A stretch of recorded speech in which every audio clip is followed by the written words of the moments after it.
William the Marshal, Earl of Pembroke, is of course a man of his own time. But with a little bit of imagination, we can see him as a broader, more typical English figure.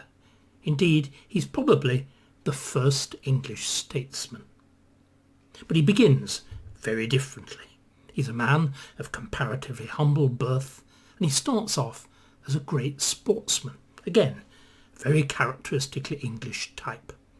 And the sport that he's good at is, well, it's that most brutal of contact sports, kind of rugby in armour on horseback, jousting.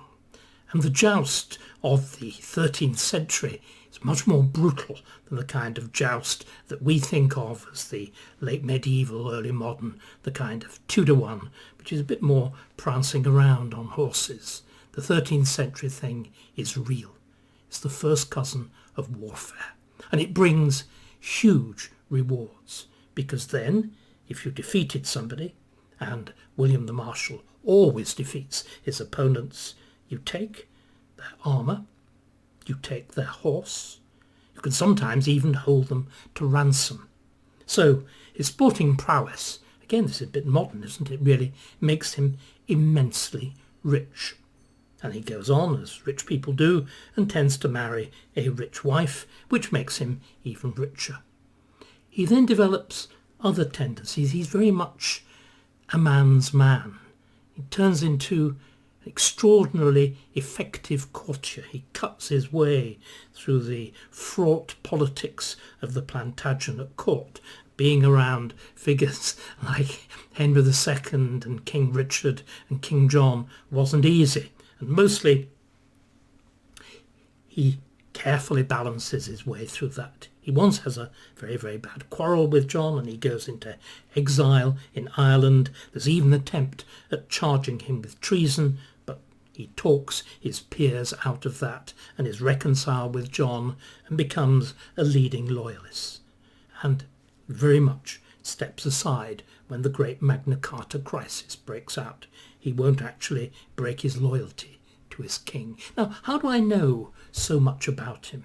Well, one of the many other things that's remarkable about William the Marshal is, I suppose he's actually the first layman who's not a king, of whom we have a proper contemporary biography. It's in verse, in Norman French, and it paints an extraordinarily vivid picture of the man and his deeds. So we know William. We know William in a remarkably intimate kind of way. And William, this centrist, this royalist, this loyalist figure, his opportunity comes in the chaotic aftermath of Magna Carta. Because of course, Magna Carta wasn't simply the great defeat of John. John may have been a bad king and a very bad man, but he's also profoundly resourceful. He's capable of standing himself and his politics on their head. And that's exactly what he proceeds to do in the wake of Magna Carta. His relations with the church had been terrible, of course, and the Pope. England had been put under an interdict, which was the forbidding of all church services. But what does John do? Well, he turns a somersault. He prostrates himself, literally prostrates himself before the papal legate and offers up England as a fief. Actually, he offers England to Rome, to the Pope, to Innocent III as a feudal dependency. He performs office, he performs homage, he offers tribute. And of course, the Church, the Pope, from that point turns from being John's great enemy into his great friend. That's very important. It leads, of course, to the Pope saying, no, you can't have Magna Carta. Magna Carta defies the laws of God. It defies the laws of man, the proper subjection of the subject to a king. And he actually rules that Magna Carta is illegal, void, and of non-effect. So John has turned the church from an enemy into an ally. And then, quite swiftly, he turns against his real enemies, the barons. There's a prolonged siege of Rochester Castle, You can still see the signs in the castle, actually, where a tower was undermined. And John wins that battle too, which keeps his vital bridgehead across the Medway towards Dover and towards his resources, still his resources in France. It keeps that bridgehead open. And John then begins to pick off the barons individually, and he's winning. It comes to the point that very soon the barons and their leaders, a man called Sayre de Quincy and Robert Fitzwalter, recognise that they're in danger, not simply of defeat, but the terrible consequence of defeat, which might be treason. So what do? Well, they go and commit treason in good and earnest. Faced with the prospect of John, now, the church on side, recovering control of the country, defeating his noble opponents, they go over to France and they offer the crown of England to Prince Louis, the son of John's great enemy, King Philip Augustus of France. And Louis, offered the crown of England, well, he says yes. He advances a quite effective but pretty spurious hereditary claim. But the barons forget to do one thing, or maybe Louis makes quite clear that he's not interested. They're calling him in to oppose John. They're calling him in, presumably, to defend Magna Carta. But they don't get Louis to swear to Magna Carta. They don't get him to promise to introduce Magna Carta. And this turns out to be a very, very severe error. It doesn't seem so at first. Louis invades with a fleet and a strong army. He's plenty of money from France. He takes London. John's position collapses. John is in the West Country, his favourite residence of Corfe Castle, and he skulks there. And what's happened? Well, a foreigner has entitled himself king. He's received as king in London. He has homage performed to him by the barons. He holds the capital. He holds the better part of the southeast. Most castles surrender to him. What does John do? Well, he continues skulking. And then there's a revival. He charges off to the north. He harries the north and lays that place waste yet again. And then he finally begins to turn south.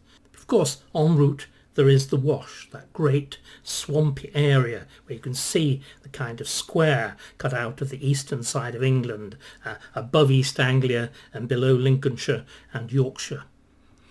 John gets himself across, but his baggage train is lost. His treasures, the great jewels, his money, papers, and of course many of his followers. It's a profound humiliation. He retreats to Newark Castle. He eats grossly, as he usually does, and then he's taken terribly sick. He realises probably that the hand of death is upon him. He makes a will, and he dies. King is dead. Most of the country, the better part of the country, is in the hands of a foreign prince, of Prince Louis, King Louis, I suppose we should call him, because he's been acknowledged as such, though he's not yet crowned. What hope is there for the Plantagenets? Well, the hope is William the Marshal. William had stayed where his great Earl of Pembroke. He'd stayed where the great bulk of his land holdings were, that's to say, in the Welsh borders, the Welsh marches. And John's body is brought across England, west across England, towards the Welsh marches. And he is buried at Worcester. And then William the Marshal, now having been made regent for John's little son, the infant Henry III, what does he do? He begins a march south along those Welsh borders, that very beautiful countryside. And they come first to Gloucester. And in Gloucester, they decide to crown the infant king.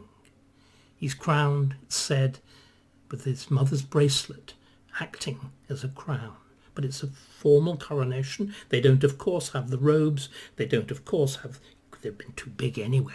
But the traditional regalia is, well, it's in Westminster. It's under the control of Louis. And then after the coronation, they move the whole court now, with a king, a little king, moves yet further south to Bristol. And in Bristol, there is this extraordinary event, one of the most extraordinary and little talked about in English history. William the Marshal, the man who'd been a great opponent of Magna Carta, the great loyalist, the man who'd stood by John when virtually nobody else did, who was continuing to stand by his little son when few others did. What did he do? Just like John, he reversed position completely. He re-enacted Magna Carta. And it's this Magna Carta, the Magna Carta of 1217, which is the real Magna Carta. It's the anniversary of that we should have celebrated, not 1215, but some dates are ineradicable. You can't get them out of your head. What is so special about the Charter of 1217? What distinguishes it from 1215? Everything. The first thing, the most striking thing, is its length, or rather its shortness, because the Magna Carta of 1217 is barely 2/3 the length of the Magna Carta of 1215. What's been dropped out? The answer, quite simply, is everything that was contentious. Most contentious of all in 1215 had been Clause 61, Chapter 61. This effectively set up a aristocratic republic. It declared that any problems with the Charter, any problems of the King's behaviour, were to be referred to a committee of 25 barons. The 25. It sounds vaguely sinister, doesn't it? Well, it was. These 25 barons acted as what? Effectively as a committee of public safety. And the rest of the clause, the rest of the chapter, gave them the instruments. Because what it required people to do, what it required the king's subjects, or rather the people who had been the king's subjects, was to swear an oath. Now, lots of oaths are sworn. Principal one is the oath of allegiance to the king. But instead, Clause 61, Chapter 61, demanded that everybody swore an oath not to John, but to the Charter, to Magna Carta, which had been extorted from him. It also then went on to say that if John broke his oath in any way or refused to enforce Magna Carta, as the Committee of 25 wanted, everybody not only hadn't sworn to him, but was released from any oath that they had sworn to him. In other words, they're exempt from allegiance. And not only that, they're empowered and authorised to fight against him. It is extraordinary, as I said. It is an alternative form of government. It's a form of anti-king. The 25 are a kind of anti-king. The Charter becomes an anti-royal constitution, and everybody, the country, everyone in the country, is obliged, at least in theory, to put their loyalty to the Charter above their loyalty to the king. You can see why a man like William the Marshal, with loyalty running through him like the Brighton in the stick of rock, you can see why he found this so repugnant. So this Charter, this licence for an alternative aristocratic form of committee government in which the king is reduced, if he survives at all, to a mere cipher who has to do what he was told. And the phrase they use, he becomes a Doge of Venice, because the Duke of Venice, again, despite his high titles and pomp and splendour, was compelled to follow the rule of powerful structures of committees. He was highly circumscribed in what he could do. So the King of England, under the terms of the original Magna Carta, the Magna Carta of 1215, just becomes a cipher. That clause, that chapter, goes completely and absolutely. It vanishes, and it vanishes without even being mentioned. So at a stroke, Magna Carta ceases to be a revolutionary and quasi-republican document, and instead it becomes a kind of proto-constitution, the famous clauses that the Church of England be free, that justice be available, the universality of weights and measures, the freedom of merchants to come and go, all of that is there.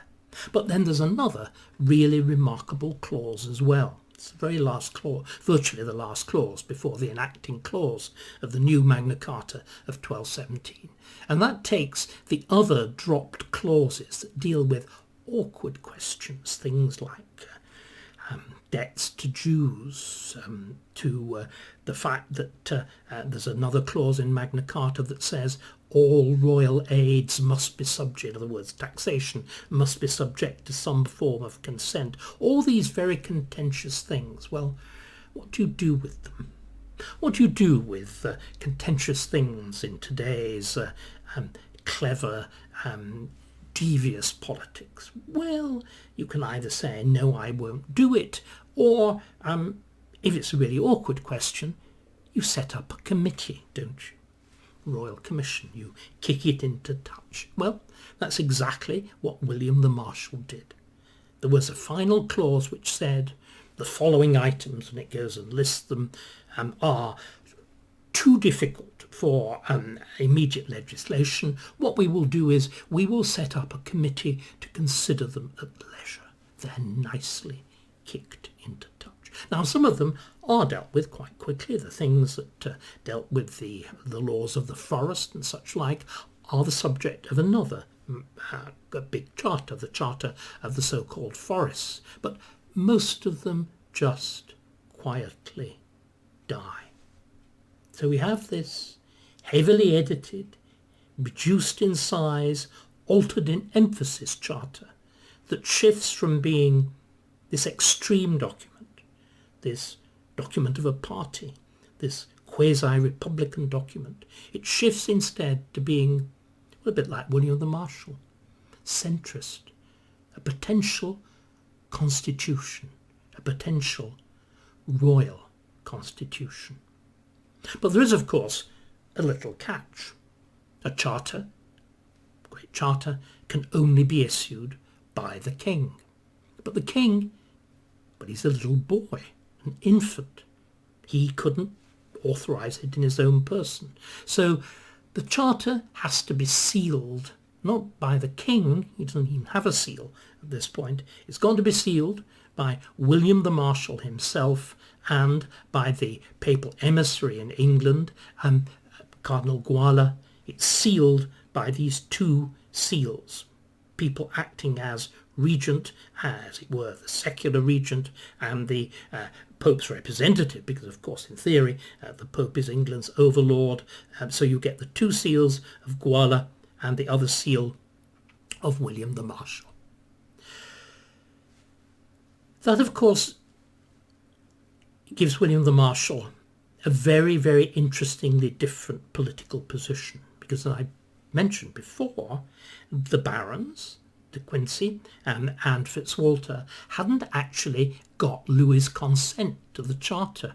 So William the Marshal is able to say very clearly, why, those of you who believed in Magna Carta, are you fighting for Louis, who is a foreigner, and moreover hasn't sworn to the charter and has shown no sign whatever of being interested in it when I have reenacted Magna Carta, or rather my king, and with my advice and the advice of Cardinal Guala, the legate in England, we have reenacted Magna Carta. It doesn't quite explain the extensive alterations to it, but still, it's Magna Carta. And you can see from that point onwards, suddenly William's position, the position of the little boy king, begins to strengthen. It doesn't strengthen overwhelmingly, but people begin to shift, they begin to come over. But of course, the barons still remain in their stronghold of London with Louis, but they get bored. These are men like William the Marshal. They're sporty, they're used to jousting, they're used to hunting, and here they are cooped up essentially in London. So they decide, leading members of the baronage decide that they want to trip out, and they decide that they will go off into the Midlands to hold a great tournament. They then hear that Lincoln is still being held out for the king, and that's to say by Henry III, by the loyalist Castellan, who is actually the widow of the previous Castellan, and she's holding out magnificently in Lincoln. And I don't know whether you've been to Lincoln. Lincoln is one of those places where you can still see its history physically. You have this great volcanic outcrop, and on top of it is the old Roman city of Lincoln called Lindum, and leading up to it there is this immensely steep street called Steep Street, which has got many of the very oldest houses in continuous inhabitation in England. One, the Jew's house, it goes right back to the times that we're talking about now. And on top, still see the walls going round it. Then there were essentially the Roman walls, and the area is divided still. You can see it divided between the cathedral on the one hand and the castle on the other.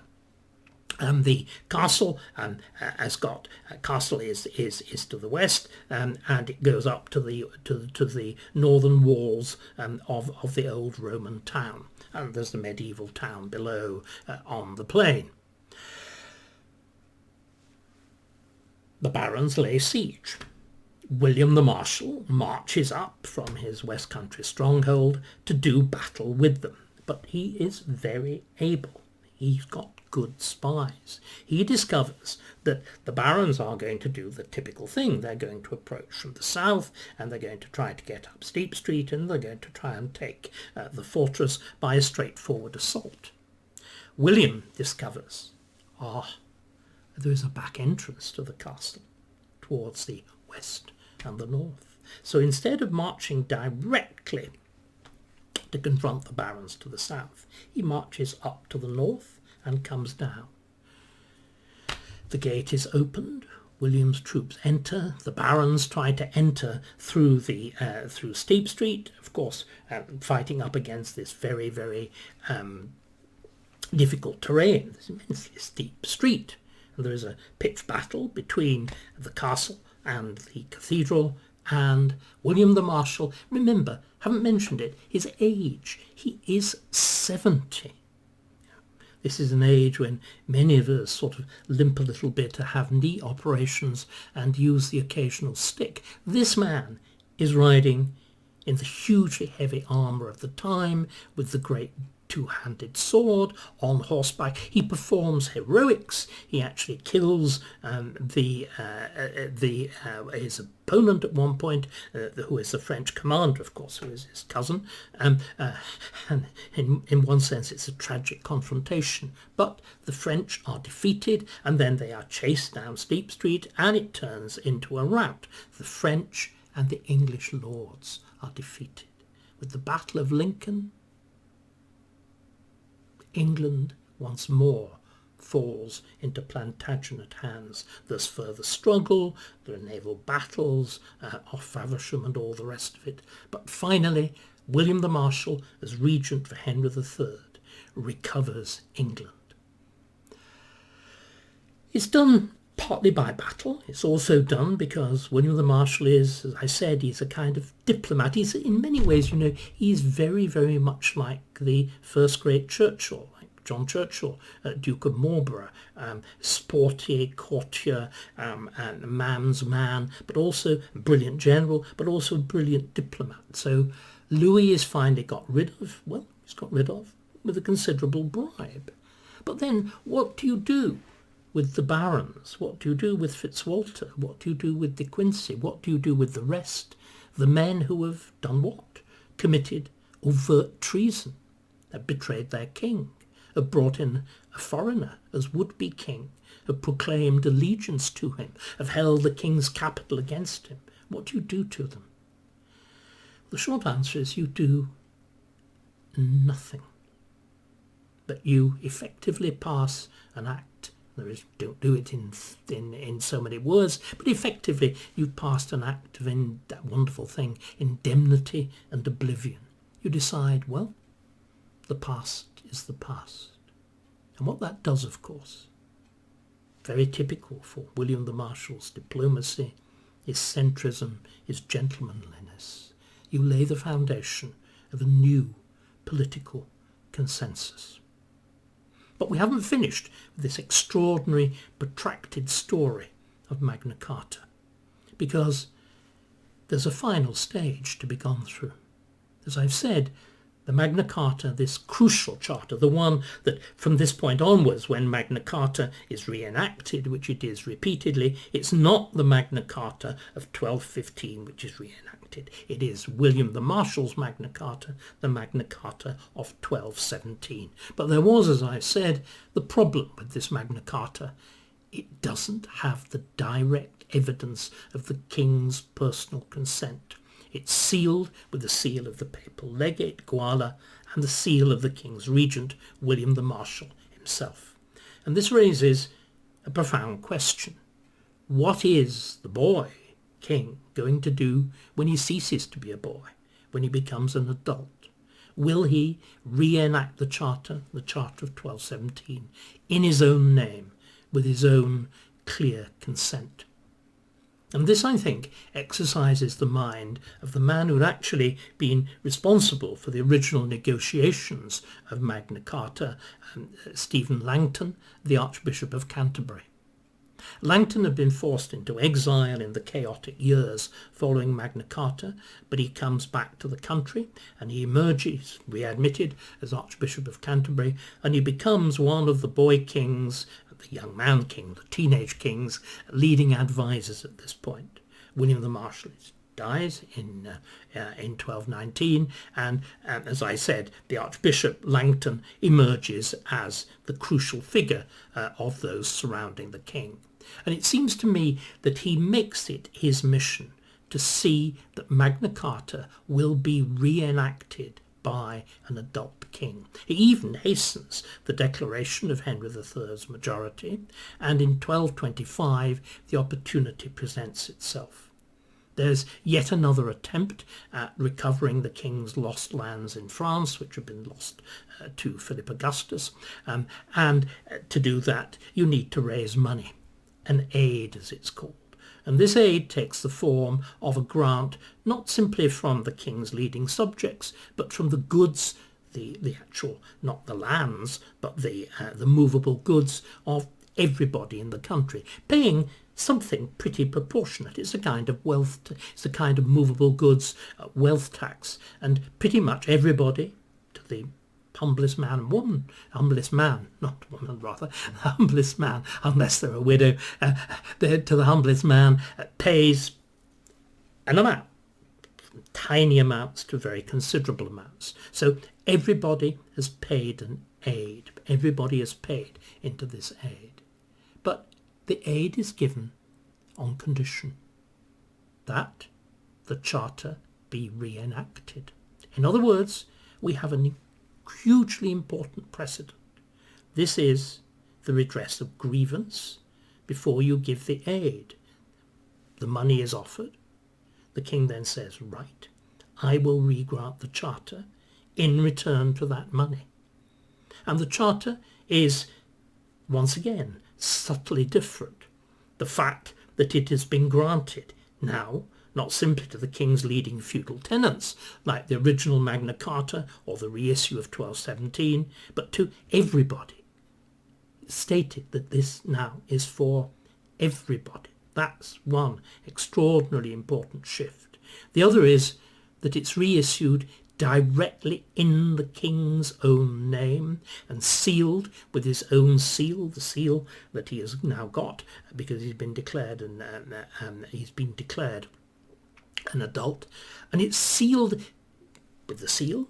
And before the Magna Carta of 1215, the Magna Carta of 1217, there's then a list of people who act as councillors, who are listed, as it were, endorsing the fact that the charter has been issued. Charter of 1225, issued in the king's own name, with that phrase, meru motu, by his mere motion and desire, that formal status of sovereignty the will of an adult king. Now, yes, leading councillors are listed, but they're not listed as councillors. They're listed simply as witnesses, witnesses to the act of the king. And the Charter of 1225 is the full, mature version of Magna Carta, available to all the king's subjects, establishing that crucial precedent, particularly crucial in terms of the history of Parliament, of a grant of redress of grievance in return for cash, and above all, typifying, I think, the different role of the church. That had been creeping through, as we've seen. First of all, in 1217, you get the church actually endorsing it in the person of the legate Guala, following, of course, the reversal of, very much reversing the position of the Pope, who had declared that the Magna Carta of 1215 was an abomination and was to be abolished and never spoken of again. So you get that first shift in the position of the church in 1217, and then in 1225, well, it's actually the baby, if you like, of the Archbishop of Canterbury, of Stephen Langton, and the charter from this point onwards becomes protected by everything that church can give it. It becomes, after all, the church benefits from that first clause, that the Church of England shall be free, and the church takes Magna Carta under its wing. And this becomes very clear. There's a particularly dramatic moment with the Magna Carta of 1253, well into Henry III's reign. This is a magnificent ceremony. This is no hole-in-corner thing. This is not something that happens in Bristol. This is something that happens in the very centre of the English monarchy, in Westminster Hall itself. Not quite our hall. This is the hall of William Rufus, so it doesn't have that magnificent hammer beam roof, which is not put on until the late 14th century in the reign of Richard II. But it's this space, the scale, the external walls are the same, but it's an aisled hall. But in there we must envisage this extraordinary scene in which Magna Carta is reissued, and at which point there's an entire group of assembled bishops. Magna Carta is reissued, at which point the bishops, led by the Archbishop of Canterbury, pronounce a solemn curse upon anybody, the curse of excommunication of anybody who shall defy Magna Carta. The king is there too, witnessing. And the king was indeed invited to join the bishops, all of whom are holding candles, at which, at the moment of the pronunciation of the solemn curse, the curse of excommunication, the candles were inverted, flung on the floor, and as this awful stink of smoke and tallow and wax rose up, the words were uttered, "May those who defy the charter perish in the stinking flames of hell as these candles fall." And the king been invited to, as a sort of anointed, as a semi-ecclesiastical figure, had been invited to take part, but he's a very religious man. He refuses to do so, but instead, like an American president, the hand is held up to his breast, solemn, with due solemnity, as he witnesses this extraordinary ceremony. That ceremony of excommunication in Westminster Hall. We should hold that in memory. The guttering candles, the chanting, the imprecations, the sense that Magna Carta now isn't just a political document. It's become a foundation text, a kind of English secular holy writ.